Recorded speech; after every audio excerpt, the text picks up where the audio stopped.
Saudara-saudara, ada orang yang punya toko, ada orang punya toko. Wih, saya lihat mantap itu. Kok tokonya nama haleluya lagi. Itu berarti rohani sekali tuh. Dia tulis bahwa berkat itu, rezeki itu Tuhan yang atur. Jeripaya manusia tidak menambahi apa-apa. Mantap. Tapi ada kucing di dia punya toko yang begini. Supaya apa yang kucing pengen begini? Berkat Tuhan kucing yang atur.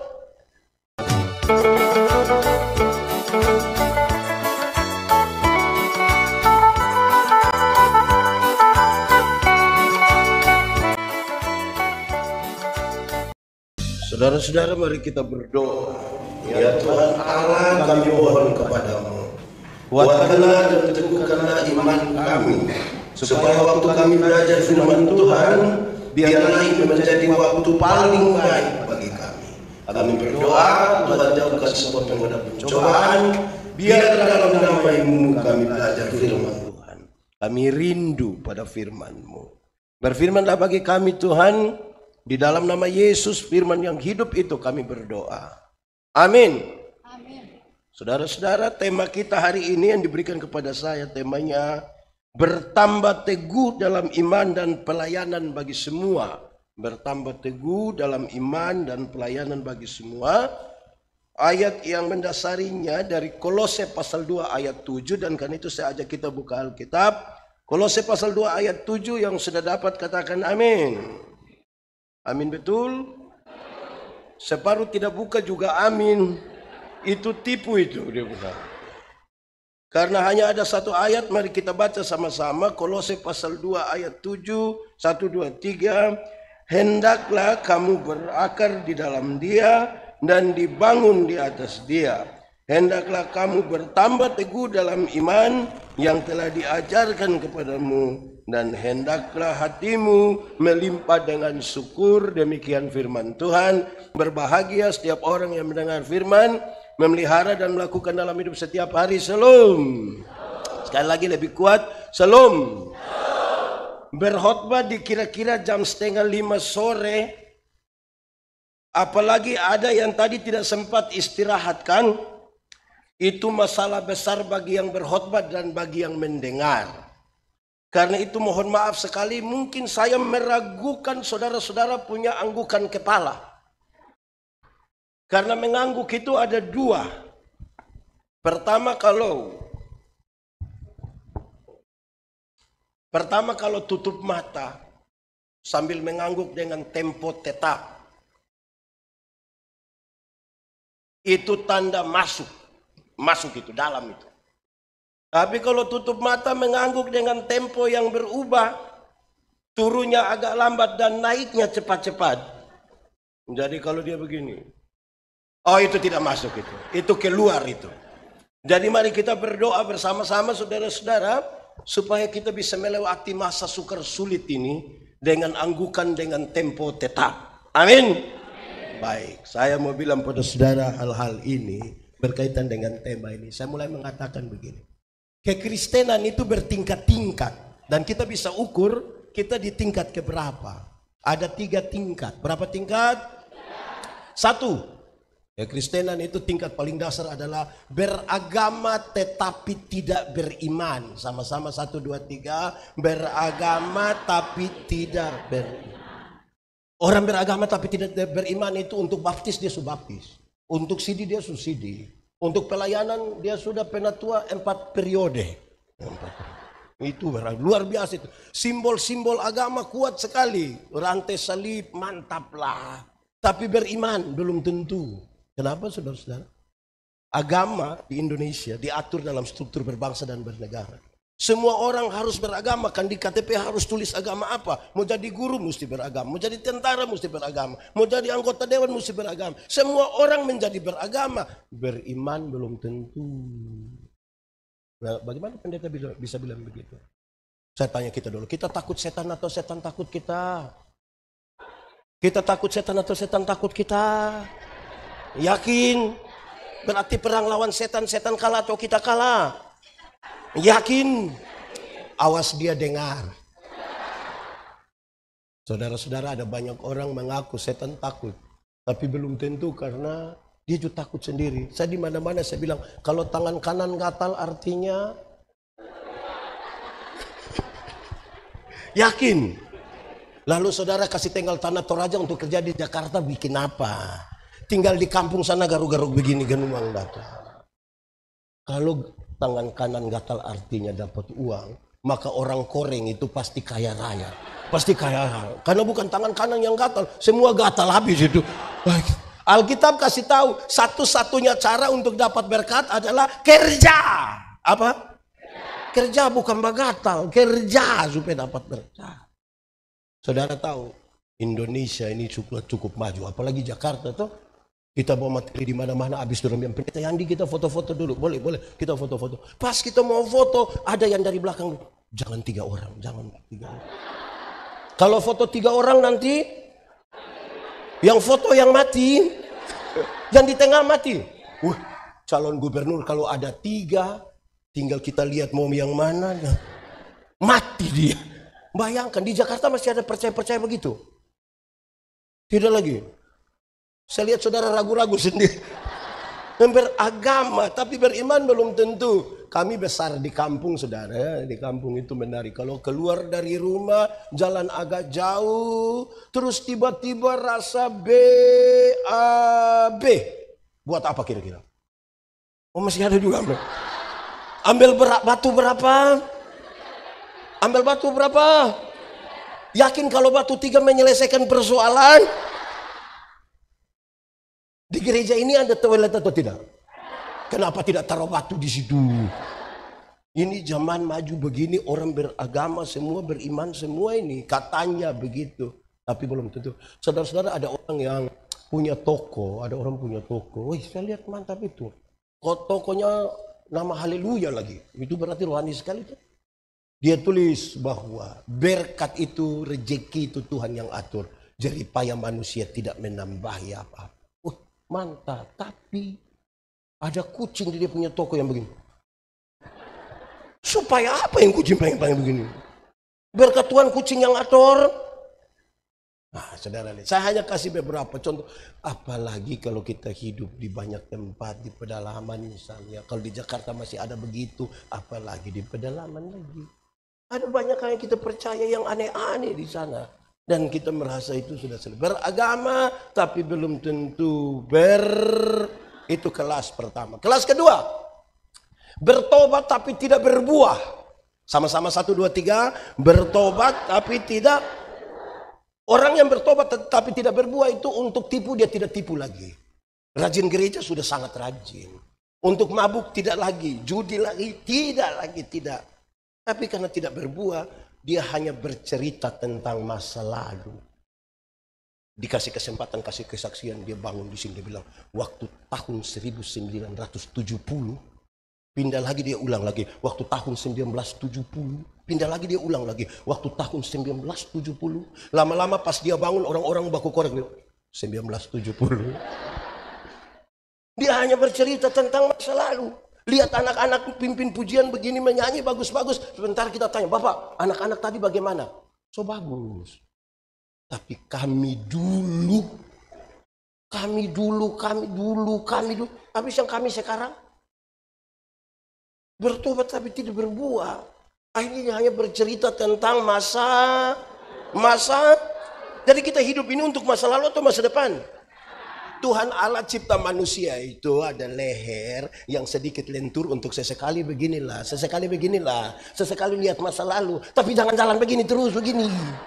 Lihat terus ke masa depan. Karena Tuhan menyiapkan masa depan. Masa depan sungguh ada dan harapan tidak akan hilang. Masa lalu tidak bisa dirubah. Tapi masa depan bisa dirancang di dalam nama Tuhan. Itu yang kita mau ajarkan. Kedua. Ketiga. Berbuah. Sama-sama 1, 2, 3. Dalam hal inilah Bapakku dipermuliakan jika kamu berbuah banyak dan buahmu itu tetap, supaya apa yang kamu minta kepada Bapa dalam namaku diberikannya kepada. Sekarang saya mau tanya kita, berbuah bagi Tuhan gampang atau susah? Kenapa saya tanya saudara hanya senyum? Berbuah bagi Tuhan gampang atau susah? Susah atau gampang? Gampang atau susah? Kalau bilang susah-susah gampang itu tidak ada jawaban. Saya kira ini orang tahu kan pertanyaan ini saya biasa tanya di mana-mana. Tapi hari ini demi nama Tuhan saya mau kasih tahu saudara, berbuah bagi Tuhan itu gampang saja. Tidak susah. Ranting yang melekat kepada pohonnya, buah keluar dengan sendirinya tanpa dipaksa. Saudara tahu pohon mangga? Pernah lihat pohon mangga berbuah? Pernah lihat orang Toraja ancam pohon mangga supaya berbuah? Tidak kan? Ranting yang melekat pada pohonnya buah keluar dengan sendiri. Anak sekolah minggu juga tahu itu. Anak sekolah minggu juga tahu. Yesus pokok dan... Boleh sambil tepuk tangan. Yesus pokok dan tinggallah di dalam. Lebih kuat lagi. Yesus pokok dan kitalah caranya. Tinggallah di dalamnya. Pasti apa? Pastilah kau akan apa? Ada banyak orang rindu berbuah, tapi tidak mau melekat kepada pohon. Akhirnya dia punya buah ada, tapi buah plastik. Pernah lihat mangga plastik? Pisang plastik? Jeruk plastik? Enak? Pernah rasa? Saudara, akhirnya dia berbuah tapi kan bunga plastik. Saya bilang pada saudara, bunga hidup itu, pohon yang hidup itu, urus agak repot. Tapi dia menghasilkan buah. Kalau bunga plastik ini kan gampang. Tidak diurus juga dia tetap begini sampai selama-lamanya. Kalau dia kotor sedikit tinggal orang fotonya mantap. Padahal mati. Mantap tapi oh iya ini macam kita orang ini orang hidup banyak kali orang tua masih hidup orang tidak urus, orang tua mati baru urus. Yang orang tua masih hidup tidak pernah kirim beras bimoli, tidak pernah, mati baru dia bawa babi besar. Ada juga tidak usah omong siapa, tidak usah diam-diam saja. Orang tua masih hidup itu yang urus. Rumah di kampung sudah miring-miring begini, tidak ada anak satu pun yang urus, tidak ada. Nanti orang tua mati, dia punya kuburan pakai keramik.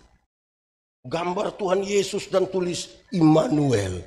Immanuel mana bikin begitu? Rusak itu. Ada kebiasaan, saya tidak tahu teman-teman di Jakarta, ada kebiasaan sekarang. Ada orang meninggal itu, orang buat peti, isi jenazah, isi dia punya semua, tambah Alkitab 1, terjemahan baru. Yang dia hidup saja dia tidak baca, sudah mati baru taruh. Ada juga di gereja Toraja ada, dia ada di sini.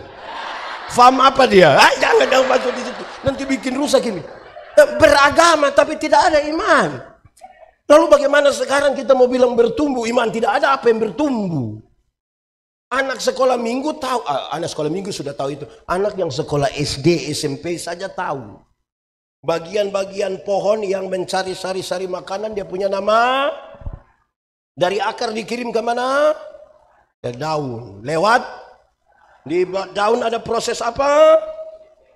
Lalu setelah jadi sari makanan dikirim ke ranting supaya berbuah. Itu anak kelas SD, kelas 4 sudah tahu itu. Lalu bagaimana dengan orang yang sekarang ini? Nah itu jadi tantangan kita. Nah saudara-saudara dari 3 itu sekarang kita berpikir. Kan tema kita ambil dari teks. Menurut Kolose pasal 2 ayat 7. Dia kasih tahu ada 4 hal. 1, hendaklah kamu kalau tadi akar itu punya fungsi cari-cari sari-sari makanan, maka dia mesti berakar di dalam Kristus. Yang dia dapat itu harus dari Kristus. Yang dia ambil itu dari Kristus. Yang dia pakai itu dari siapa? Tapi saudara tahu, banyak orang suka Yesus sebagai juru selamat, tapi tidak suka Yesus sebagai Kristus. Apa dibuat? Suka Yesus sebagai juru selamat, tapi tidak suka Yesus sebagai Kristus. Maksudnya begini. Karena kita manusia berdosa semua, maka diampuni, itu kita senang sekali. Karena juru selamat itu mengampuni. Tapi Kristus itu raja, memerintah. Jangan ini, jangan ini, jangan ini, jangan ini. Diampuni mau, ikut perintah tidak mau. Betul. Apa yang kita ambil dari Yesus? Yohanes cerita dengan baik. Akulah jalan, kebenaran, dan hidup. Jangan stop di situ. Lanjut sampai ayat ke-12. Barang siapa percaya kepadaku, dia melakukan pekerjaan-pekerjaan yang aku lakukan. Jadi tidak berhenti percaya pada Kristus, tapi juga melakukan. Karena yang kita ambil dari Kristus. Supaya siapa yang mengaku percaya kepada Kristus, mengambil hal-hal yang Tuhan Yesus buat itu untuk dia pakai di dalam kehidupannya. Ada amin. Sekarang saya pakai beberapa contoh. Satu waktu Tuhan Yesus urus seorang perempuan berzina yang kena tangkap. Supaya kalau nanti ada yang berzina, uruslah pakai cara Tuhan Yesus. Siap? Bisa lihat saudara ragu-ragu nih. Ini mau. Ada seorang perempuan berzina yang kena tangkap. Menurut hukum setempat, dia harus dilempar dengan sampai orang-orang mau datang kepada Yesus dengan harapan Tuhan Yesus setuju supaya perempuan ini dilempar sampai mati. Lalu apa yang Tuhan Yesus buat? Dia bilang begini, di antara kamu kalau ada yang tidak berdosa silahkan angkat batu lempar duluan. Ada yang lempar? Yesus tanya, dorang sudah di mana? Sudah pulang Bapak. Terus Tuhan Yesus bilang begini, engkau perempuan, pergilah dan jangan berbuat dosa lagi. Kalimat engkau pergi dan jangan berbuat dosa lagi, Tuhan Yesus tidak kompromi dengan dosa. Dosa tetap dosa. Tetapi kepada perempuan pendosa ini, Tuhan Yesus beri kesempatan masa lalunya tidak bisa dirubah toh. Tapi sekarang masa depan Tuhan mau bawa dia. Sekarang saya mau tanya duluan, ini orang percaya Tuhan Yesus semua? Amin. Mantap. Saya tanya duluan suami-suami. Kalau satu saat ketahuan istri berzina dengan laki-laki lain, boleh urus pakai cara Tuhan Yesus. Bilang kepada istri, Mama, pergilah dan jangan berbuat dosa lagi. Bisa begitu? Ada yang berani begitu? Woi, saya yakin kita orang timur tidak bisa begitu. Kita pasti akan bilang, Mama pergilah dan jangan pulang lagi. Sekarang saya mau tanya ibu-ibu. Ibu-ibu, ini percaya Tuhan Yesus semua? Rajin gereja? Rajin menyanyi? Rajin main angklung juga? Mantap. Satu saat ketahuan suami berzina, boleh urus pakai cara Tuhan Yesus. Suami-suami dengar. Bisa urus pakai cara Tuhan Yesus. Cari suami terus bilang, Papa pergilah dan jangan berbuat dosa lagi. Pasti suami bilang, puji Tuhan. Banyak istri tidak mampu begitu. Kami urus banyak persoalan. Ketika suaminya berzina, dia berdiri di muka pintu baru dia bilang, Papa kira Papa sendiri yang bisa.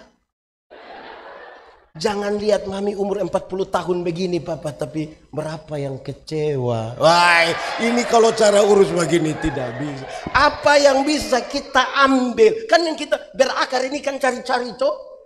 Supaya kita tetap teguh ini sekarang ini. Mau ikut yang Tuhan Yesus mau. Ini tuh repot ini tuh. Satu saat Tuhan Yesus urus. Ini video saya beredar luas sekali, apalagi yang bulan-bulan begini. Satu saat Tuhan Yesus urus orang bertengkar rampas jabatan.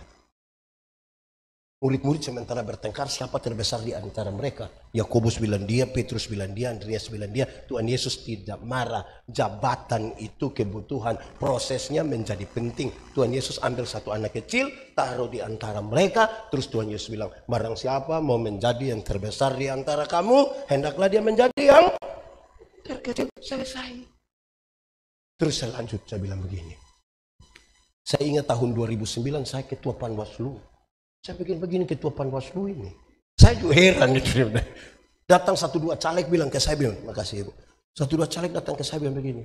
Pendeta, kira-kira saya bisa jadi anggota dewan kok tidak? Saya bilang yang macam Bapak begini tidak bisa. Kenapa pendeta yakin sekali? Bapak ini saya minta tolong jadi penatua saja, yang hanya urus 20 kakak saja Bapak tidak mau.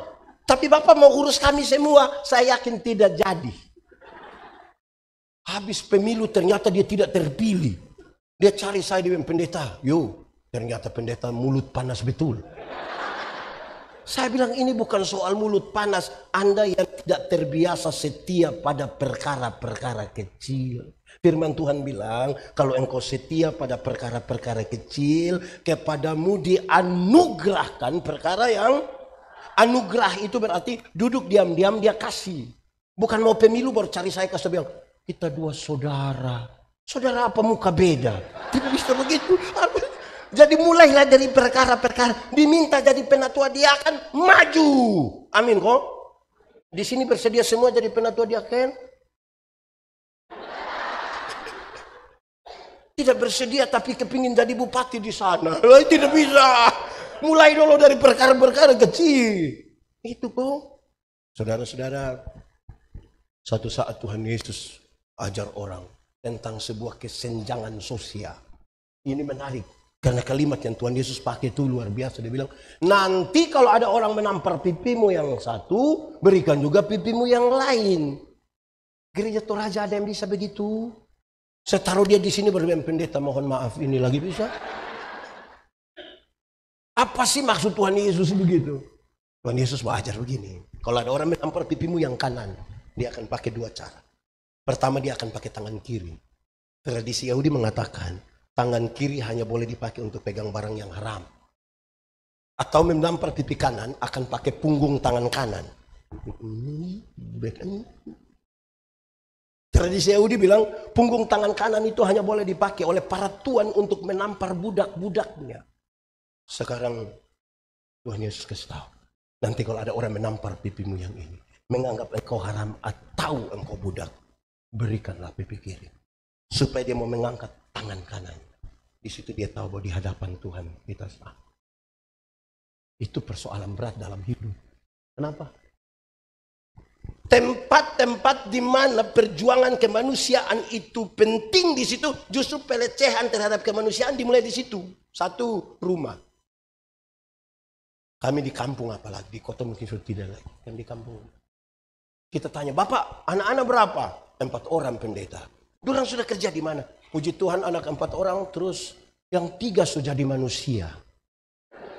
Anak ada 4 orang, yang sudah jadi manusia, lalu yang 1 itu setan kah? Kayu kah? Batu kah? Apa itu yang 1 itu? Kenapa saudara begitu? Karena terlanjur kita menilai manusia itu dari kedudukan, kekayaan, dan lain-lain. Sehingga cara kita untuk menghargai manusia melekat apa yang ada padanya. Kita bukan mengasihi manusia karena hal-hal yang memang karena iman. Kenapa saya harus mengasihi Bapak? Karena seorang manusia bukan tumpukan material saja. Tapi karena ada gambar dan rupa Allah ada padanya, saya mengasihi dia dan menghargai dia karena ada gambaran Allah pada dirinya. Supaya itu pun yang dilakukan pada saya. Tapi saudara lihat kalau kita baru lewat 17-an itu. Di kampung itu kalau sambutan itu luar biasa. Gubernur DKI Jakarta yang kami hormati. Para undangan yang kami muliakan. Para pendeta yang macam-macam lah begitu. Tapi kalau pagi-pagi ada orang yang jual ayam lewat di kampung, kita panggil bilang apa? Ayam. Yang jual pisang kita bilang. Yang jual kacang kita bilang. Dorang sebenarnya ada namaku tidak ya? Lalu kenapa panggil kacang? Penghormatan kita hilang di situ, tapi kita berjuang bagi kemanusiaan. Itu satu. Kedua, di kampung ini. Saya tidak omong di kota-kota sudah terlalu maju lah. Di kampung saja. Sekolah itu tempat kita belajar banyak hal tentang kemanusiaan. Tapi kami di kampung itu lain. Saya tegur banyak guru sekolah SD dan SMP. Kalau musim hujan, mereka biasa suruh anak-anak pel itu lantai. Bersih-bersih semua. Pel bersih. Pas masuk kelas, anak-anak disuruh buka sepatu. Guru-guru tetap pakai sepatu. Ini guru mungkin sakit parah dia. Lalu kita mau mengajarkan apa? Itu kritiknya serius di sini. Tuhan Yesus mengajarkan kita tentang solidaritas. Kenapa Tuhan mengasihi saya? Kenapa saudara mengasihi saya? Karena Tuhan lebih duluan mengasihi kita. Kita berkasih kasihan. Dan Tuhan selalu melakukan duluan supaya kita tiru kan. Tapi repot juga. Di Jakarta ini kan banyak swalayan kan. Banyak mall lagi. Pasti pernah pergi kan? Pertanyaan terakhir. Pernah tawar barang di mall? Pernah tawar barang di swalayan? Pernah? Kenapa tidak mau? Memalukan kan? Masa kau tungguin? 99.900 ambil 100.000 dia bayar. Orang kasih kembali permen satu dia bilang kau dapat saja. Tapi kalau dia pulang ke Makale terus pagi-pagi ada nenek-nenek jual sayur. Ini nenek susah sekali. Jangan bilang Makale, saya Rantai Pawa juga. Supaya berimbang. Dia, Toraja Barat juga lah. Jangan mau lolos sendiri lah. Ada nenek-nenek jual sayur. Itu nenek susah sekali. Mungkin dia pulang jual sayur, sudah mati dia. Itu tawar atau tidak? Oh tahu juga tawar. Dia punya tawar mengerikan. Pemilik swalayan itu orang kaya atau orang miskin? Tidak tawar kan? Tapi beli di orang susah dia pun penawaran mengerikan. Nenek, sayur berapa? Ini nenek sudah senang ini. 3.000 ibu. Dia sengaja kaget. Hah? 3.000? Bisa 9.000? Aduh kasihan ini. Kadang-kadang tambah satu kalimat di belakang lagi. Bisa 9.000 kah? Nenek tanam sendiri juga. Itu kalau saya yang jual, saya bilang ibu bawa gratis saja. Tidak usah tawar-tawar. Tawar sayur 3.000 jadi 9.000 padahal turun dari Innova. Di tangan kanan ada iPhone terbaru, di tangan kiri ada Samsung terbaru, masih ada Nokia dalam tas lagi. Rantai salib berat 2 kilogram. Tawar sayur 3.000 jadi 9.000 ini. Ini Tuhan Yesus mana yang ajar? Ibu-ibu, mulai besok itu tawar sayur kebalik dari itu. Boleh? Tanya itu nenek sayur berapa? 3.000. Maaf nenek. Boleh 3.000? Kalau itu terjadi hanya 3 kemungkinan. Kemungkinan pertama itu orang punya solidaritas sosial yang bagus sekali. Dia belajar dari Yesus, pantas ditiru, pantas dipuji. Tepuk tangan buat dia itu. Tapi yang kedua mungkin makan puji dia. Atau mungkin yang ketiga gila juga dia mau. Yang kita menentukan ada banyak hal. Kita mau belajar dari siapa? Mau belajar dari siapa? Karena berakar itu kan ambil sari-sari makanan dari situ toh. Berakar. Berakar itu bagian dari pertumbuhan. Kenapa? Saya mau tanya. Di sini ada ibu-ibu yang piara bunga-bunga hias begitu. Tanam bunga hias di rumah. Ada? Omong saya tidak minta. Saya mau buku dulu. Ada? Ada toh? Oke, mantap. Saya mau tanya. Tolong jawab jujur. Berapa bulan sekali kita kasih pindah pot?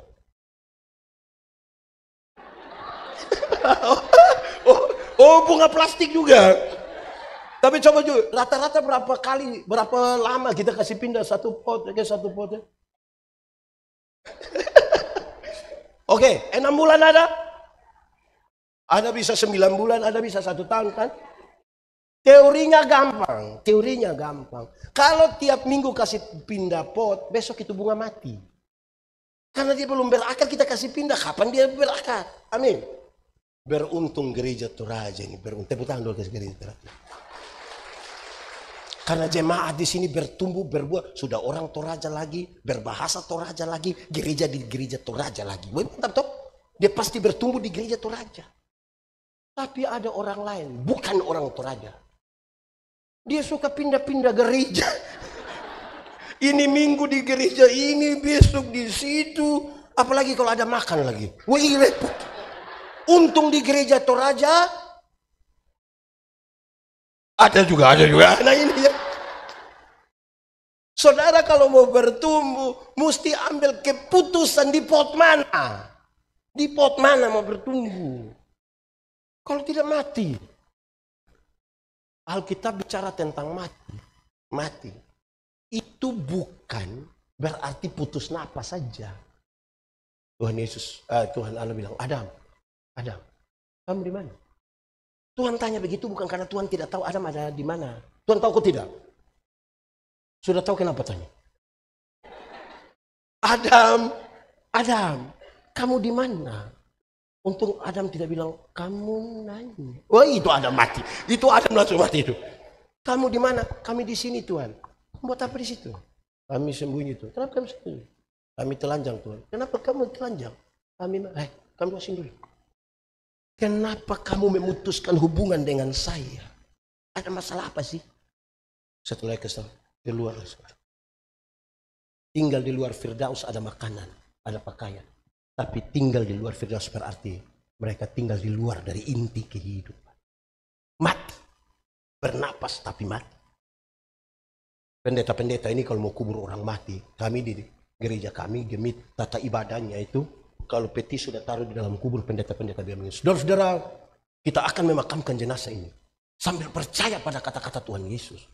Tuhan Yesus berkata, akulah kebangkitan dan hidup. Barang siapa percaya kepadaku akan hidup. Sekalipun dia sudah. Siapa percaya Tuhan, siapa tinggal di dalam Tuhan akan hidup sekalipun sudah.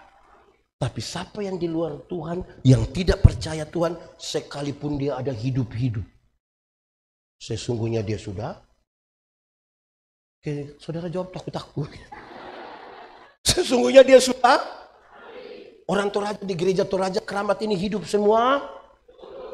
Makanya gereja full terus. Karena yang tidak bisa ke gereja itu hanya orang mati. Kalau hidup pasti bisa. Karena saya tanya anak sekolah minggu di kampung. Apa beda orang hidup dan orang mati? Terus anak sekolah bilang, orang hidup itu bisa ke gereja Bapak. Orang mati tidak bisa ke gereja. Saya bilang betul. Atau siapa di antara kita yang 3 hari mati. Terus dia bilang pas hari Minggu belum kubur. Tolong bawa saya dulu. Tidak ada. Makanya saya tanya ini hidup semua. Hidup. Mantap. Kalau begitu saya mau tanya. Kenapa di KPI hari ini, ibadah hari ini. Yang paling banyak hadir itu mama-mama. Bukan bapak-bapak. Ini mama janda semua? Oh tidak. Suami masih hidup? Mana itu suami? Ada di mana? Saya biasa tanya mana suami, ada di belakang. Hati-hati kau tunjuk orang lain punya itu. Kedua, dua anak sekolah minggu bilang, pendeta, orang hidup itu bisa makan. Tapi orang mati tidak bisa makan. Betul? Memang betul. Tidak ada orang yang sudah mati 3 hari terus dia bilang, tolong bubur juga baik. Tapi tadi saya bilang, orang tua masih hidup kita tidak perhatikan. So mati baru babi besar, kerbau besar. Siapa yang makan? Yang itu. Pendeta yang makan kan? Itu juga. Yang hidup ini yang kita mau urus ini. Saya bilang kepada banyak orang, hei, orang tua masih hidup, beli kasih dia jas, beli sepatu, biar dia mentereng ganteng. Ini dia masih hidup pakai yuken di kampung. Sudah mati dikasih jas. Waktu masih hidup dia tidak dibelikan sepatu, alas kaki tidak ada, jadi dia punya jari terbuka semua begini. Sudah mati baru kita beli sepatu. Sepatu mana mau masuk di jari kaki begini? Coba kasih tahu saya sepatu mana bisa masuk.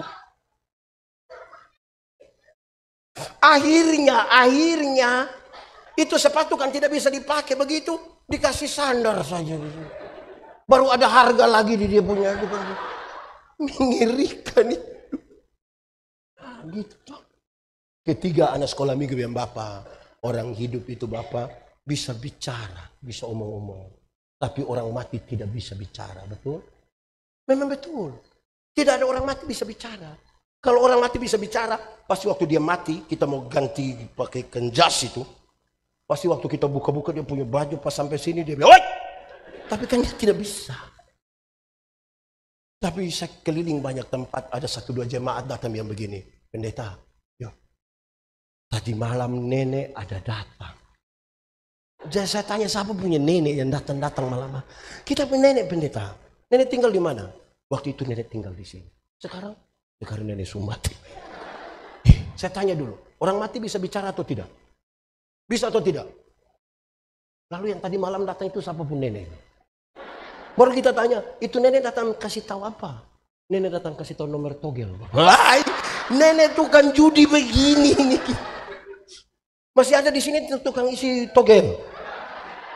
Tidak ada lagi. Atau isi diam-diam tidak kasih tahu istri. Repot itu, masih percaya ini nenek lagi. Yang satu berakar, kedua bertumbuh. Kamu dibangun di atas dia. Bertumbuh di atas dia. Seperti akar ini. Sekarang mau bertumbuh di atas dia. Saudara-saudara, coba bayangkan satu anak kecil. Anak kecil umur 1 tahun lah, 2 tahun. So bisa bayangkan? Itu anak, dia akan bertumbuh. Dia akan besar tanpa diperintah. Pasti. Yang menjadi penting bagi orang tua adalah menjaga dia punya tempat di mana dia bertumbuh. Makanan yang sehat. Segala sesuatu yang baik untuk mendukung pertumbuhan. Tanpa diperintah anak bertumbuh. Tidak ada anak yang dia bilang, saya orang tua pernah paksa saya, umur berapa? 2. Segera 5 tahun hari ini. Tidak ada. Dia akan berproses. Persoalan sekarang bagaimana situasi kita ini baik. Satu, ini orang tua yang saya mau bilang. Ada 1-2 orang datang ke saya dengan pendeta. Ini anak tidak tahu kita mau buat bagaimana. Pukul sudah, marah sudah, ikat sudah, usir sudah. Anak model begini terus. Tidak tahu dia ikut siapa. Saya bilang mau ikut siapa. Kalau bukan ikut dia punya mama, ikut dia punya bapak. Masa ikut saya? Terus saya kasih tahu. Alkitab mengisyaratkan. Supaya anak-anakmu jadi baik. Lakukanlah 3 hal ini. Berapa hal? 1. Panggil mereka dengan nama yang baik. 1, 2, 3. Yanti, Maya, Jenny, Tinus. Panggil mereka dengan nama yang baik, nanti orang jadi baik. Kenapa? Karena di kampung sana masih ada orang tua panggil dia punya anak bilang, "Hei babi." Ada juga gitu deh. Tidak ada. Panggil apa saja, weh, begitu. Orang tua tidak boleh panggil dia punya anak babi, tidak boleh. Pertama karena memang tidak boleh. Yang kedua, kalau dia punya anak babi, dia punya bapak. Kedua, berikan kepada mereka makanan yang baik. 1, 2, 3. Makanan yang baik itu bukan soal 4 sehat 5 sempurna. Bukan soal nasi basi atau tidak. Bukan itu. Makanan yang baik ialah uang hasil judi, hasil korupsi, hasil tipu. Jangan kasih makan istri anak. Itu lingkungan tidak sehat itu. Apalagi bahwa itu jadi persembahan di sini. Tidak usah. Itu butuh lingkungan yang baik. Cukupkanlah dirimu dengan apa yang ada padamu. Berbahagialah engkau dan baiklah keadaanmu. Di sini ada yang biasa judi. Tidak usah jawab, berenungkan saja.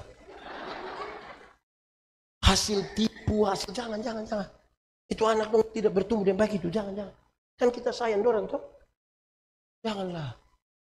Ketiga, anak-anak ini pelajar cepat. Dorang mengulang apa yang dorang dengar, apa yang dorang lihat.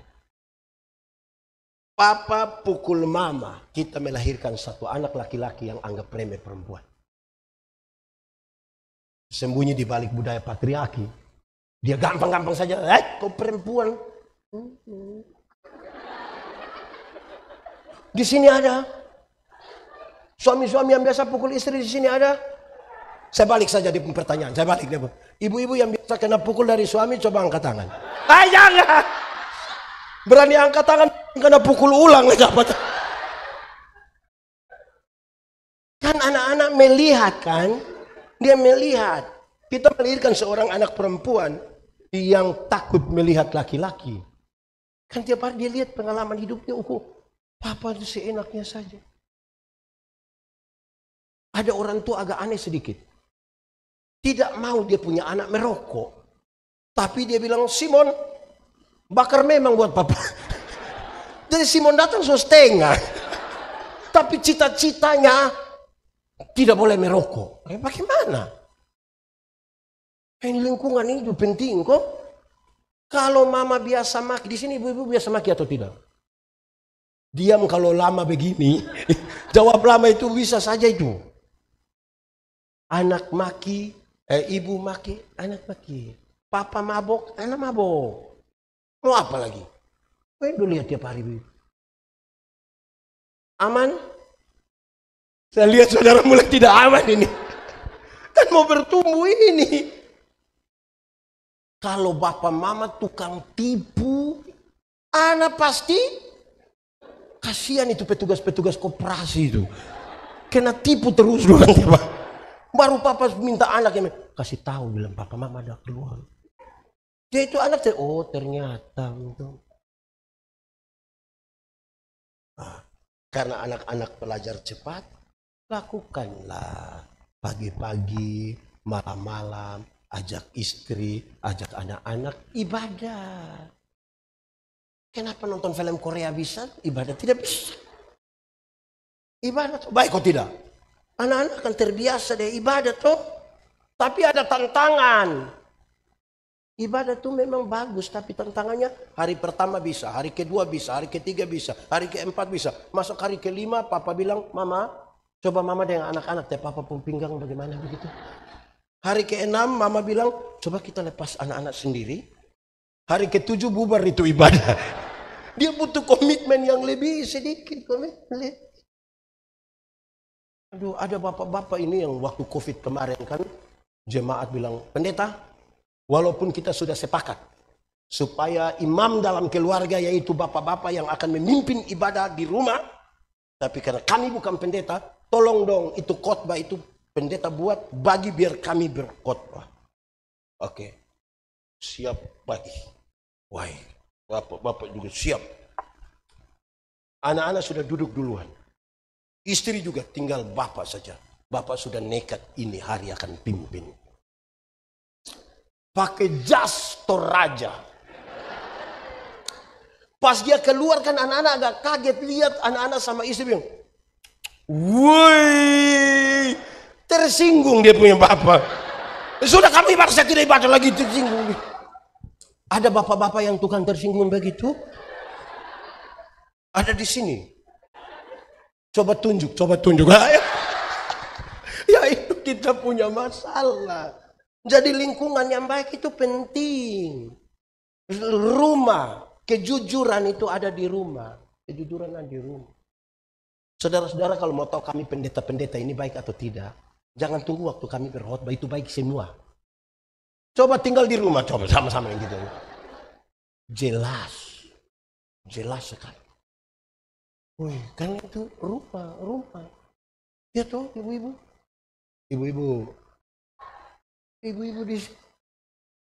Ibu-ibu tahu kok tidak kalau kami suami-suami ini suka lihat ibu-ibu itu berpenampilan bagus-bagus begini. Tahu kok tidak? Tahu kok tidak? Tahu kan? Lalu kenapa di rumah hanya pakai daster? Kalau ke pasar itu kok mentereng sekali. Wih, mandi, keramas lagi, pakai semua. Padahal ke pasar. Ketemu pedagang ini, itu. Di rumah daster. Itu pun robek di sini. Kita baru mau ngomong sedikit, orang bilang, panas-panas begini mau ada. Nah, ibu-ibu, mulai besok di rumah itu pakai jas.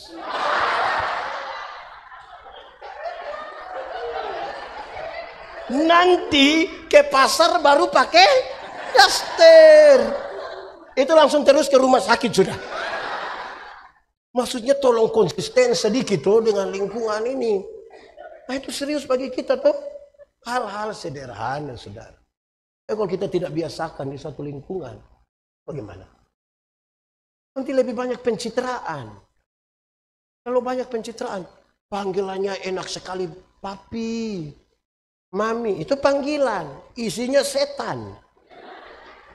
Saudara, apalagi hidup lama-lama. Kan rumah tuh kita berasal dari situ. Semua kita ini dari rumah. Bapak itu cenderung di rumah dia paling didengar. Apalagi istri tambah anak 2 perempuan. Berarti yang laki-laki siapa? Dia omongkan semua mesti dengar. Tapi dia jadi penatua. Rumah sebelah juga sama. Dia pun bapak jadi penatua. 10 orang yang paling didengar di rumah ini sama-sama penatua. Dan orang 10-10 ini yang rapat. 10-10 minta didengar. Kan terbalik itu meja itu. Karena 10-10 menuntut didengar. Kita semua ini produk di rumah. Ini pendeta Yandi baru menikah 15 tahun. Pasti ada yang menikah 20 tahun, ada kah? 25 tahun ada? 30 tahun ada? Kalau kita diundang menghadiri pernikahan anak-anak sekarang. Wih, pernikahan anak-anak sekarang ini kan bagus-bagus toh. Wih, prewednya tuh. Wih, terlalu bagus. Doang pakai WO yang mantap sekali. Mau pergi masuk itu pakaian sudah bagus lagi. Ada lampu. Ada musik.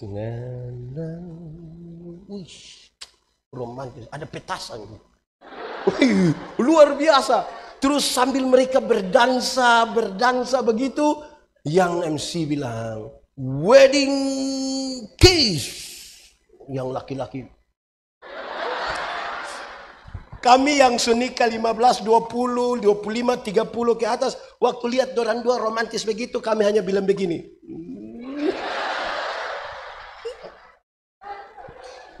Hari pertama.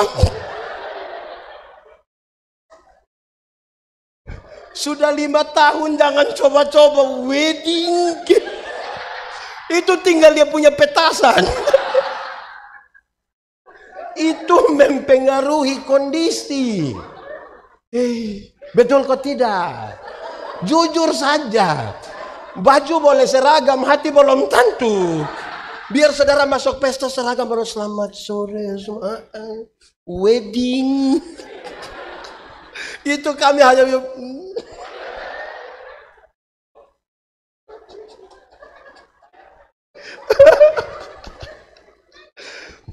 panas di Jakarta begini lagi. Wih, kipas angin kita baku rampas lagi baru tiba-tiba kita mau sentuh ibu. Panas. Itu wedding kiss tidak ada lagi. Jadi kalau sebuah suasana kita tidak buat dia dengan kondusif, repot kita, repot. Amin kok? Oke, ketiga sekarang, iman. Apa? Iman. Iman, kan tadi dia pertama berakar, bertumbuh sudah toh. Ketiga iman. Orang beriman dengan orang tidak beriman itu, kita bedakan dia gampang saja. Kalau ada kendaraan jalan dari sini, atau jalan dari Toraja ke Pelopo, terus kecelakaan, terbalik. Tinggal 2 orang yang selamat. 1 orang beriman, 1 orang tidak beriman. Yang beriman akan bilang, untung Tuhan saya selamat. Untung, yang tidak beriman akan bilang, untung tadi saya lompat cepat-cepat. Di satu peristiwa yang sama. Yang beriman akan bilang, untung. Yang tidak beriman, untung. Kita ini beriman atau tidak ya? Itu renungkan saja, tidak usah jawab. Memang repot juga. Barang siapa mau mengikut aku, mesti menyangkal dirinya, memikul salibnya, dan mengikut aku. Saya tidak omong yang dulu. Yang pertama menyangkal diri. Menyangkal diri itu artinya bukan saya. Tapi bukan. Tapi supaya nanti orang tanya, itu gereja atau Getor Keramat itu siapa yang bangun? Siapa yang bangun itu Getor Keramat? Saudara, berat sekali bilang Tuhan. Kita tanya, siapa bangun itu Getor Keramat? Bukan saya. Tapi bayangkan kalau kita tanya, siapa bangun itu Getor Keramat? Bukan saya. Coba kau tanya saja. Nah, kalau dia tambah coba kau tanya, dia sungguh menyangkal diri. Bukan saya. Semua Tuhan. Semua Nah, saudara, hafal, ikut yang pendeta bilang.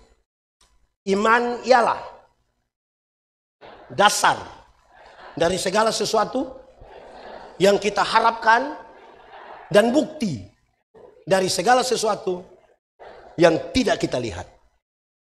Dengar penjelasannya, dasar. Dasar itu fondasi. Dasar itu apa? Tahu fondasi? Pernah lihat fondasi? Lihat di mana? Oke. Teori tentang fondasi itu sangat ringan. Fondasi kuat, bangunan kuat. Fondasi miring, bangunan miring. Dasar, fondasi dari apa? Dari segala sesuatu yang kita harapkan. Harapan itu apa? Visi, cita-cita, idealisme masa depan. Saudara mau jadi gubernur DKI Jakarta 2080. Silakan. Itu visi. Saudara mau jadi orang terkaya di Indonesia. Silakan. Itu visi. Yang ibu-ibu yang nona-nona mau jadi wanita tercantik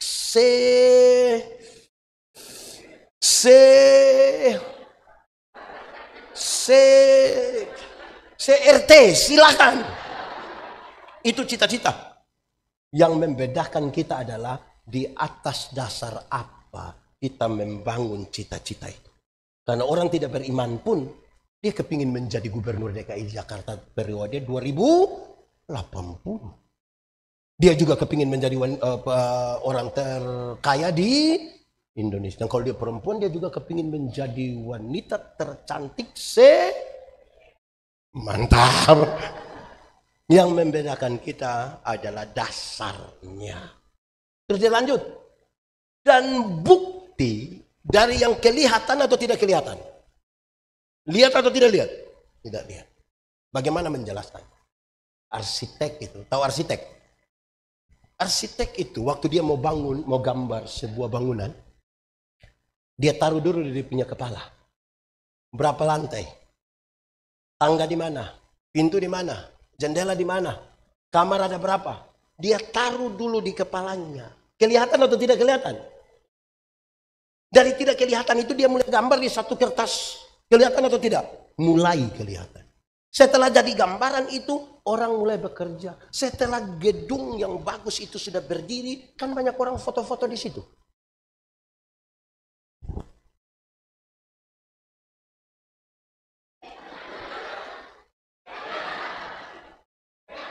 Semua foto, pertanyaannya, yang foto-foto di muka gedung itu, dia tahu titik-titik terkuat dari itu gedung. Lalu siapa yang paling tahu? Arsitek dan tukang yang mengerjakan. Dan Alkitab dengan sangat jujur mengatakan, dan kamu adalah gambar dan tulisan Allah.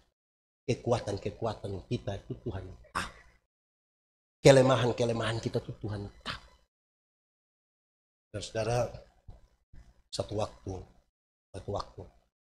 saya diminta berkhotbah soal menyembah Tuhan dalam roh dan kebenaran. Saya menjelaskan Yohanes 4, terus saya dalam dia punya soal praktis saya kasih tahu. Menyembah Tuhan dalam roh dan kebenaran itu ada dua kata kunci. Satu, roh. Roh itu lawannya kedagi. Saudara tidak bisa datang menyembah Tuhan dalam kedaging. Yang memuaskan hasrat. Yang buat telingamu menjadi senang. Matamu menjadi indah melihat. Kedagingan sekali. Kata yang kedua adalah kebenaran. Lawan dari kebenaran itu adalah kemunafik. Saudara tidak bisa datang menyembah Tuhan dalam kemunafikan. Terus saya kasih tahu. Ada 3 hal serius menyangkut itu. Setelah kita tahu tidak boleh munafik. Dan harus datang dalam roh, kesatuan dengan roh, maka saya sebut satu, karena kita khotbah bukan soal itu, bukan soal ini. Menyembah Tuhan dalam roh dan kebenaran, itu bukan sebuah reaksi emosional, tapi sebuah sikap iman. Bukan reaksi emosi, tapi sikap iman. Saya pakai contoh saja. Ada orang punya suami meninggal, sedih atau tidak? Jelas ibu-ibu tidak terlalu sedih. Sedih atau tidak? Orang beriman bertanya, apa yang saya imani tentang kematian? Waktu dia bertanya tentang apa yang dia imani tentang kematian, terus dia bilang, saya temukan mati bukan akhir dari segala sesuatu. Mati adalah tempat di mana kita diubah dari tubuh binasa ke dalam tubuh yang tidak dapat binasa, supaya kita bisa hidup dalam kekekalan bersama dengan Kristus di sorga. Berdasarkan keyakinan iman itu dia menyanyi, sabar dalam susah. Saudara tidak tahu ini lagu? Nah, kenapa suruh saya solo? 3, 4. Sabar dalam susah sukamu, sabar. Apa? Tuhan ada sertamu, sabar, sabar, beri kuat pada. Dia tahu Tuhan menolong. Supaya ketika dia ada masalah, dia bertanya, apa yang saya imani? Saudara punya masalah? Tidak usah omong. Saya lihat ini muka masalah semua. Masalah adalah kesenjangan antara harapan dan kenyataan. Kita bertanya, apa yang kita imani pada setiap persoalan-persoalan kita. Baru kita bilang betul, ternyata Allah turut bekerja. Kalau orang yang hanya reaksi emosional, orang punya suami ada mati, kalau dia punya istri sedih-sedih, ini orang datang mulai menyanyi, di dalam doamu kau sebutlah, itu separuh langsung. Interlude-nya suruh anak kecil baca puisi lagi dengan judul Ditinggal Ayah. Menangis kok tidak? Semua orang menangis dan saudara bilang itu roh bekerja. Orang kalau sudah kedinginan jangan celup lagi, dia di dalam kolam. Kita ini paling suka bikin sedih-sedih semua. Oh, buat orang menangis. Dia lagi sedih nih. Suka bikin sedih-sedih. Sikap iman. Semua orang punya masalah. Sikap kita menentukan. Salah satu dari sikap iman itu adalah sukacita. Sukacita dan senang itu beda kok sama? Sama kok beda? Beda kok sama? Beda kok sama? Beda. Senang itu berurusan dengan kepuasan yang kita terima. Sukacita berurusan dengan sikap terhadap keadaan. Menyangkut senang, Alkitab berkata, ingat, ada waktu untuk senang, tapi ada waktu untuk. Jadi kalau saudara sementara senang sekarang, ingat, sedikit lagi susah. Kalau saudara sementara susah sekarang, mungkin sedikit lagi mati. Karena kita juga tidak tahu kita hidup sampai kapan. Tetapi menyangkut sukacita, Alkitab berkata, bersukacitalah senang. Ya. Baik waktu senang, baik waktu susah. Kalau senang yang kita cari, dunia dapat berikan bagi kita. Uang yang banyak membeli kesenangan, tapi tidak membeli sukacita. Kalau sukacita yang kita cari, kita hanya bisa temukan di dalam. Tapi banyak orang datang gereja cari senang. Ada pendeta 3 orang di satu gereja, jemaat cek. Hari Minggu siapa yang pintu? Oh, bapak itu yang kepala botol, setan. Itu repot itu. Sikap iman. Amin. Iman. 1, 2, 3. Iman. Oke. Keempat. Terakhir. Pertama tadi apa lagi? Untung. Saya takut ini. Saudara pulang, saudara cerita. Kau rugi. Tadi tidak ikut pendeta yang di hotel. Oh, iya, bagus. Iya. Dia bilang apa? Tidak tahu. Pokoknya kita tertawa. Senang sekali kita. 1 tadi apa? 2 apa? 3 apa? Keempat, bersyukur. Apa? Lebih kuat lagi? Oke. Syukur adalah, dengar, syukur adalah waktu di mana semua pikiran, perasaan, hidup hanya tertuju kepada Tuhan. Itu namanya syukur. Suatu waktu di mana semua pikiran, perasaan, hidup hanya tertuju kepada Tuhan. Itu namanya apa? Ada orang bisa bikin pengucapan syukur tapi hati belum tentu tertuju pada Tuhan.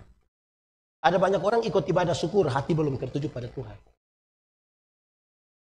Dalam pikiran pengertian itu, seluruh hidup, pikiran, perasaan tertuju kepada Tuhan, maka orang bisa bersyukur waktu sakit, bisa bersyukur waktu sehat.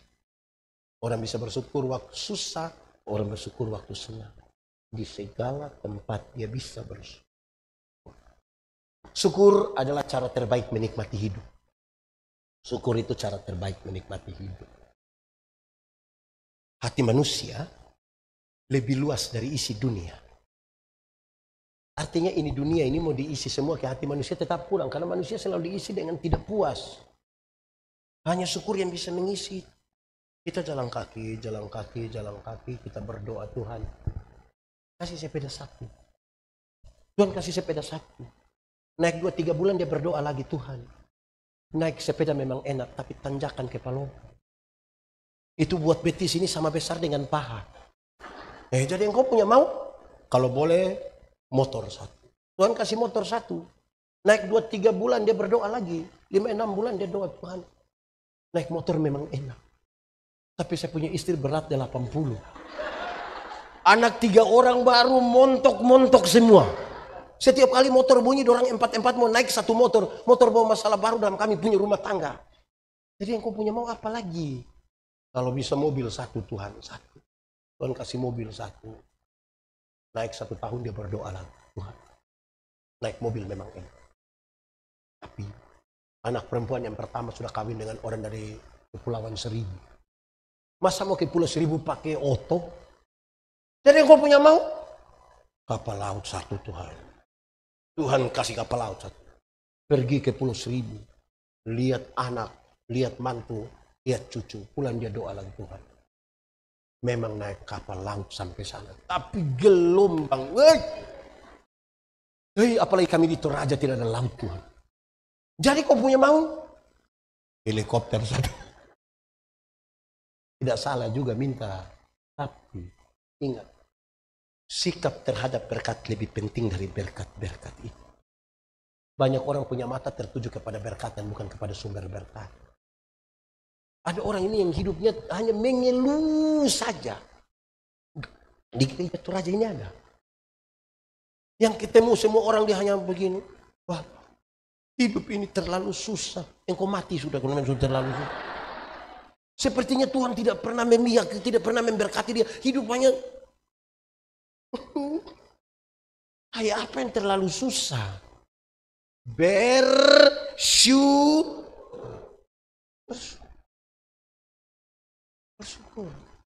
Kita ini yang kadang-kadang kita bersyukur. Ada satu tokoh Alkitab, Elia. Siapa? Elia. Elia itu nabi yang disebutkan sebagai nabi terbesar. Karena dia terangkat. Wih, hebat ya. Kalau kita tanya orang Kristen, siapa rindu seperti Elia? Banyak yang angkat. Elia bisa ini, bisa itu, bisa ini dalam perkenanan. Tapi dengar. Nabi Tuhan yang luar biasa itu satu saat Tuhan bilang dia begini. Elia, pergilah ke sungai Kerit. Aku akan memerintahkan burung-burung gagak untuk memberi kepada engkau makan. Saudara, kalau Tuhan suruh burung elang bisa bawa ayam 1 ekor kasih ini. Tapi Tuhan suruh burung gagak. Tahu burung gagak? Pernah lihat burung gagak? Lihat di mana itu burung gagak? Oh, Toraja. Banyak. Oh, siap. Burung gagak. Dengan paruh yang seperti itu, burung gagak tidak bisa bawa benda yang berat. Jadi roti yang dibawa kepada Elia, roti tipis. Pernah makan roti tipis? Kalau masih makan nasi, masih makan kapurung, tolong bersyukur. Karena Nabi Tuhan yang luar biasa itu masih makan roti tipis. Paruh burung gagak yang seperti itu tidak bisa menghancurkan daging yang masih keras. Dia hanya akan bisa menghancurkan daging yang hampir busuk. Karena itu burung gagak dikenal sebagai burung pemakan. Jadi itu daging yang dibawa kepada Elia. Itu daging yang hampir. Pertanyaannya, saudara pernah makan daging busuk? Kalau tidak pernah, satu kata sama-sama. 1, 2, 3. Bersyukur. Udah makan papion.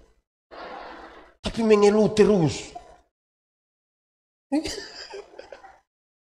Sudah makan roti tipis. Daging hampir busuk. Tuhan bilang, Elia, pergi ke Sarfat. Perjalanan dari Kerit ke Sarfat kira-kira 100 mil. 100 mil itu berarti kurang lebih 160 km. Kira-kira dari Jakarta di mana itu?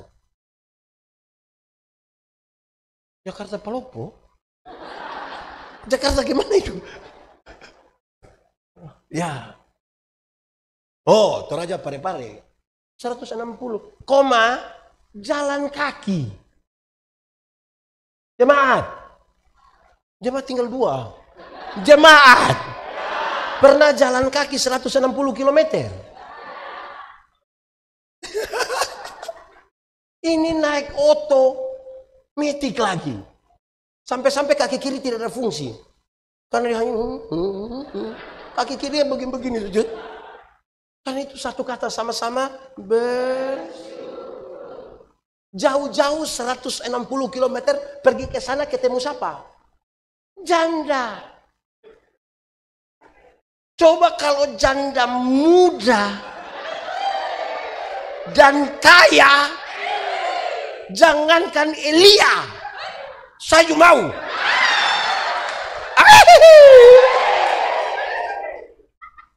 Ini janda tua, parah lagi.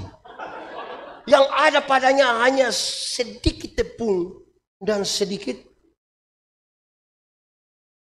Elia berkata, ibu, berikanlah minyak dan tepung. Tuhan, kalau saya kasih Tuhan, saya akan mati.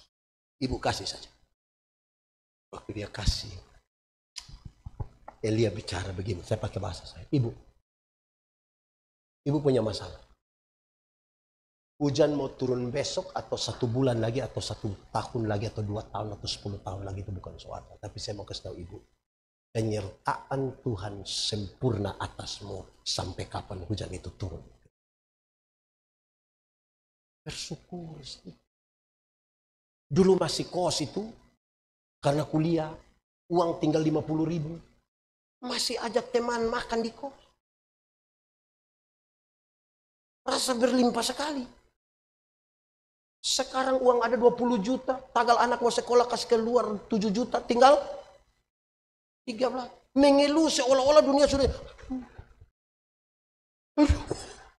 Masih ada 13. Aduh, kita ini. Ada yang begitu? Aduh, saudara-saudara. Dulu tidak ada uang kok, berbagi dengan keluarga itu luar biasa. Sekarang ada jabatan, usaha maju. Mau kasih orang tua saja pakai sembunyi. Dia mau kasih, dia punya mama, dia bilang, ambil cepat. Betul? Pernah alami? Hei, bayangkan kita ini mau apa sebenarnya kita ini? Hei, bersyukur sedikit. Hei, jemaat.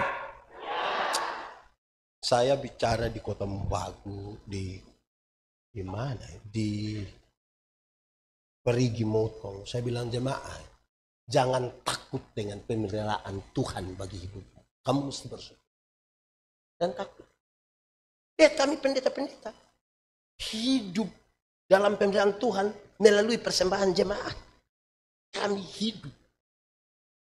Kalau persembahan jemaat itu dalam rupa uang, yang paling banyak masuk itu Patimura. Pahlawan. Yang gambar proklamator jarang masuk. Warna apa itu? Jarang. Patimura, abu-abu dia. Kenapa Patimura pegang pedang begini? Bahkan ada jemaat yang begini-begini sampai hampir-hampir Patimura punya pedang itu patah gara-gara itu. Tapi kami hidup. Ku hidup karena anugerah. Itu. Saya tidak khotbah supaya sebentar kasih persembahan banyak. Saya hanya kasih tahu kita ini kadang-kadang takut sekali. Tapi kalau acara kematian di Toraja itu hebat sekali, Pak. Itu kerbau 300 juta, Pak.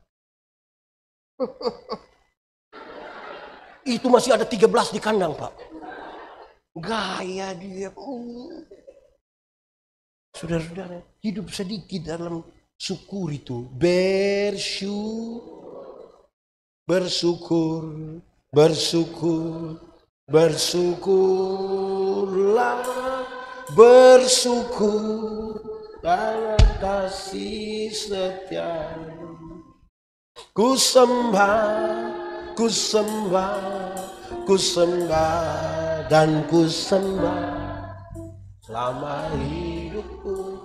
Ku sembah dan bersyukur. Kenapa kita bertengkar dalam rumah tangga? Karena tidak tahu bersyukur. Biar kita punya suami muka begitu bersyukur. Karena orang lain saja biar tidak ada. Masih ada tuh ibu-ibu. Syukur. Biar kita punya istri cerewet begitu.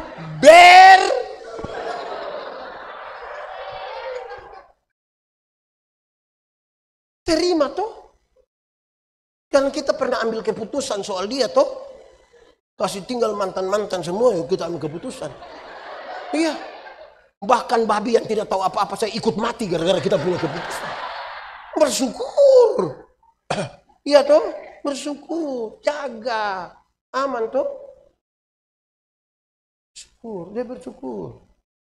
Tidak usah paksa kita punya istri seperti artis apa begitu. Tidak usah. Kadang-kadang itu artis juga pencitraan di itu film saja. Kita istri bilang begitu, tidak apa-apa. Kita suami keputusan, tidak ada yang bisa bilang ya, pendeta, saya benar-benar tidak tahu. Saya tidur-tidur begini buka mata dia di sebelah, tidak ya. Itu bagian dari keputusan dan doa. Bagian dari bersyukur toh. Ada anak-anak itu kadang-kadang waduh. Tapi saya tanya ibu-ibu dorang, ibu-ibu ada anak itu kita pusing, betul. Kita baru kasih menyimpan di sini, ya kasih kita sapu di sini, ya kasih kotor di sini, pusing ini anak-anak ini. Saya bilang iya, tapi kalau dorang tidak ada, kita lebih pusing. Karena itu ibu-ibu pilih pusing saja atau lebih pusing. Dorang bilang biar pusing saja, biar pusing. Pusing sedikit, bersyukur. Ibu-ibu, hidung biar begini, bersyukur. Pendeta kenapa itu muka hidung semua? Ya biar bersyukur. Tidak usah dibuat-buat lagi untuk apa. Bersyukur saja. Kita ini yang tidak, pusing kita hidup ini kalau tidak bersyukur. Orang tidak bersyukur kan tidak mau terima apa ada tuh dia punya keadaan tuh. Bersyukur saja. Orang tidak tahu bersyukur tuh tidak pernah menikmati berkat Tuhan. Dia kepingin hidup dengan orang lain. Seperti orang lain. Itu orang yang di luar sana itu ada berkat. Tapi ada masalah juga. Jangan terlalu lihat dia punya berkat sampai lupa kalau dia tidak ada masalah. Dia ada masalah. Kita juga ada masalah toh. Karena itu fokus saja. Bersyukur. Ibadah ikut ibadah. Saudara kalau tidak pernah bersyukur. Kapan saudara bisa jadi berkat? Ada dua orang menghadap Tuhan minta karunia. Ternyata di Tuhan tinggal dua karunia. Satu karunia memberi, satu karunia menerima. Orang pertama cepat-cepat ambil karunia menerima. Tinggal karunia. Orang kedua garuk-garuk kepala begini. Dia ambil karunia memberi. Lewat 20 tahun kemudian orang ketemu di satu perapatan jalan yang punya karunia memberi. Dia sementara naik mobil mewah. Saya tidak khotbah teologi sukses. Ada poin yang semacam. Di atas mobil mewah, tandain orang kok sukses sekali. Itu orang dua baku lihat begini. Yang satu bilang, perasaan kan itu hari Anda dapat karunia memberi. Kenapa sekarang Anda lebih hebat dari saya? Terus beliau bilang begini, Karena Tuhan Allah tahu saya selalu harus memberi. Maka kepada saya Tuhan berikan lebih. Engkau itu kan dapat karunia menerima, jadi mana-mana hanya begini.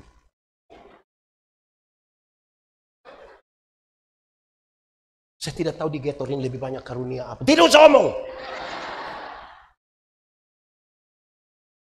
Saya punya video satu beredar ketika saya tanya anak-anak, saya bilang begini. Kalau dapat uang 1 miliar hari ini kira-kira saudara buat apa? Kasih orang susah atau tidak? Kasih atau tidak? Berapa? 100 juta boleh? Lebih sedikit boleh? Saudara seperti susah sekali. Pendeta Yandi kalau dapat 1 miliar hari ini, semuanya akan kasih di orang susah. Nanti pendeta dapat apa? Nanti baru menghayal lagi. Saudara ini baru menghayal saja sekikir begini. Baru menghayal ini. Tidak ada uang ini, tapi saudara, aduh 1 miliar, aduh. Saya yakin saudara tidak akan jadi orang kaya, saudara tidak. Baru menghayal saja sekikir ini. Kan tujuan kita dengar ini khotbah ini kan supaya bertumbuh dan menjadi berkat bagi semua, toh. Mau jadi berkat kan mana? Kalau baru menghayal saja sekikir. Apalagi kalau benar-benar pegang doi. Waduh. Kita punya tradisi doa makan, tidak tahu siapa yang ajar. Tapi banyak yang doa makan itu ada 3 kalimat yang biasa dia pakai. 1, dia akan berdoa begini, Tuhan, terima kasih untuk berkat ini. Kedua, Tuhan, berkatilah mereka yang telah menyiapkannya bagi kami. Ketiga, Tuhan, berkatilah orang-orang susah itu. Ini masalah. Pendeta, berdoa untuk orang susah juga salah. Iya salah. Di mana dia salah? Dengar baik-baik supaya jangan ada penyesatan. Kita lagi berhadapan dengan makanan di satu meja besar ini. Terus kita berdoa, Tuhan, tolong Tuhan urus orang susah karena saya mau makan kasih habis ini semua. Itu dia punya soal itu. Mestinya setiap kali tambah nasi itu doa baru. Di piring pertama berdoa, Tuhan terima kasih untuk berkat ini. Masuk piring kedua, lihat lama-lama itu nasi. Terus berdoa, Tuhan sebenarnya ini orang susah punya. Tapi saya ambil untuk saya makan. Ini sudah tambah 3 kali pulang masih bungkus lagi.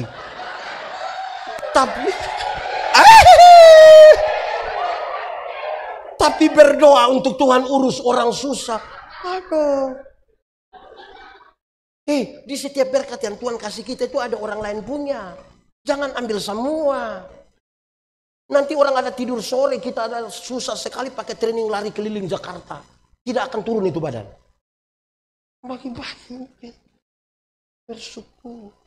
Saudara tahu. Oh Tuhan, pakailah selagi aku masih kuat. Bila saatnya nanti ku tak berdaya lagi, hidup ini sudah. Bila saatnya nanti ku tak berdaya lagi, hidup ini sudah. Akan ada satu waktu kita tidak berdaya lagi. Mungkin karena sudah lanjut usia, mungkin karena sakit, mungkin karena kecelakaan. Tapi orang mengenang kita dan dia bilang, itu orang sudah jadi berkat. Jangan dari berdaya sampai tidak berdaya, tidak pernah jadi apa-apa. Hanya jadi beban. Lama-lama dia baru muncul di depan, orang bilang, beban sudah datang. Hidup ini jadi berkah. Amin. Saya baca satu tulisan tentang uang. Dia menulis dengan baik sekali. Dia bilang begini, ada satu tempat makan. Ada orang menyanyi di situ. Memang di satu tempat makan, ada orang makan. Betul-betul di tempat makan orang makan kan. Kalau di tempat makan orang tidur itu namanya tempat tidur itu. Ada orang makan, ada juga penyanyi di situ, ada pengamen di situ. Terus datanglah pengamen itu menyanyi. Dia menyanyi apa adanya saja begitu. Terus keluar dia punya tempat uang, dia goyang-goyang, ada yang kasih 500, 1000, 2000. Di tempat makan yang lain, ada juga orang makan. Ada pengamen, tapi pengamen yang satu ini dia datang dari satu meja ke satu meja, dia bilang, Pak, Ibu boleh saya menyanyi? Oke. Mau request lagu apa? Terus dia mulai menyanyi, main gitar, nyanyi. Terus selesai dia tanya bagaimana? Oke, baru dia kasih keluar dia punya tempat. Dikasih 5.000, 10.000, 20.000. Di tempat makan yang lain ada orang makan, ada pengamen juga, tapi yang satu ini dia tidak ingin mengganggu siapa-siapa. Dia ambil satu tempat agak pojok, dia bawa pengeras suara. Di sampingnya itu ada banner, dan di bawah banner itu ada tumpukan CD, kepingan-kepingan CD. Di banner itu tertulis 20% dari hasil penjualan kepingan-kepingan CD ini akan dipakai untuk membantu pendidikan di satu kampung. Nama apa lagu. Habis makan ada yang datang tanya, berapa Pak? Oh 50.000. Ada yang minta satu, ada yang minta dua, ada yang minta nomor rekening. Lebih dari 50.000. Sama-sama di tempat makan, sama-sama mengamen. Tapi kenapa ada yang dapat uang receh? Ada yang dapat lebih banyak, ada yang dapat paling banyak. Satu, yang dapat tempat itu, yang dapat 500, 1000, 2000, dia hanya memandang uang pakai mata. Ukuran-ukuran dia hanya uang. Pertemanan hanya karena uang. Dia pergi ke mana-mana, pertanyaan adalah uang. Dia dapat uang, tapi receh. Pendeta, saya punya teman begitu, tapi dia uang banyak. Dia tahu menjadi kaya, tapi dia tidak tahu menjadi bahagia. Dia tahu mengumpulkan uang yang banyak, tapi dia tidak tahu cara menikmati. Saya suka bilang di kampung, kumpul uang banyak-banyak, tapi tidak pernah jalan-jalan ke Surabaya. Nanti satu saat di Surabaya baru dia telepon, pendeta, yo, saya di Surabaya, enak kok pesiar-pesiar. Tidak pendeta, terus saya di rumah sakit Dr. Sutomo. Sudah perujukan dulu baru dia pergi ke situ. Karena perilakunya receh, gampang dibeli. Yang kedua, kenapa dia dapat 5.000, 10.000, 20.000? Karena dia tidak sekedar memandang uang dengan mata kepala. Dia memandang uang dengan kepala dan dengan otak. Dia harus mengeksplor semua yang ada padanya. Kemampuan menyanyi, kemampuan main musik. Dia harus tahu semua lagu. Dan dia berani tanya orang, mau menyanyi lagu apa? Bayang kalau dia tanya saya bilang lagu Toraja. Dia pusing. Dia mesti tahu. Yang ketiga, kenapa dia dapat di atas 50.000? Dan dia tidak sekedar memandang uang dengan mata kepala dan otak. Tapi dia memandang itu uang dengan mata, otak, dan hati. Tuhan berikan lebih. Ukurannya ada pada hati. Jagalah hatimu dengan segala kewaspadaan. Sebab di sanalah terpancar kehidupan. Tidak ada kemunafikan di sana. Betul-betul jadi berkat. Saudara yang keluar ini kadang-kadang tidak seperti apa yang di hati toh. Ingat, tidak semua senyum tulus. Saya datang saya bisa bilang Shalom. Shalom. Kita lewat baru dia. Saya khotbah di banyak bank di Indonesia. Saya bilang, ibu-ibu yang kerja di bank ini cantik-cantik semua. Mau lihat jauh, lihat dekat, tetap cantik. Pakai pakaian bagus-bagus lagi. Kerja di ruangan tertata rapi lagi, ber AC lagi. Kita pergi di bank ini macam tidak mau pulang.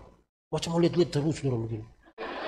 Baru kita naik tangga terakhir, dengan santun sekali dorang bilang begini. Selamat siang, ada yang bisa kami bantu? Terus saya tanya dorang, ibu-ibu. Siapa di antara ibu-ibu yang bangun pagi lihat suami pas bangun terus dia bilang selamat pagi, ada yang bisa kami bantu? Memang semua mesti dari hati toh. Hati itu berekspresi. Kalau saya bilang coba senyum, orang bisa bilang coba senyum dari hati. Beda kok tidak? Apa? Beda kan pakai hati. Kalau itu terjadi, saudara, aman. Dunia aman. Pada akhirnya, kekristenan itu nilai, bukan kata-kata. Kita ini banyak hilang lenyap dalam dunia kata-kata. Padahal daftar makanan tidak dapat mengenyangkan laparmu. Siapa yang terlalu lapar masuk satu warung tulis bilang nasi ayam. Terus bilang, puji Tuhan saya sudah kenyang. Tidak bisa. Pada akhirnya kekristenan itu sebuah nilai yang menyenangkan. Nah itu menolong kita untuk bertumbuh dan baik. Tuhan memberkati kita. Mari kita tunduk kepala di hadapan Tuhan. Kita angkat hati. Kita mau berdoa pada Tuhan. Tuhan terima kasih untuk firman. Kami renungkan dalam keterbatasan kami percaya. Kalau Tuhan di dalam kami dan kami dalam Tuhan, benih-benih firman ini bertumbuh dan berbuah dalam hidup. Biarlah firman-Mu jadi pelita bagi kaki kami, sekaligus terang bagi jalan kami. Di dalam nama Yesus kami berdoa. Amin.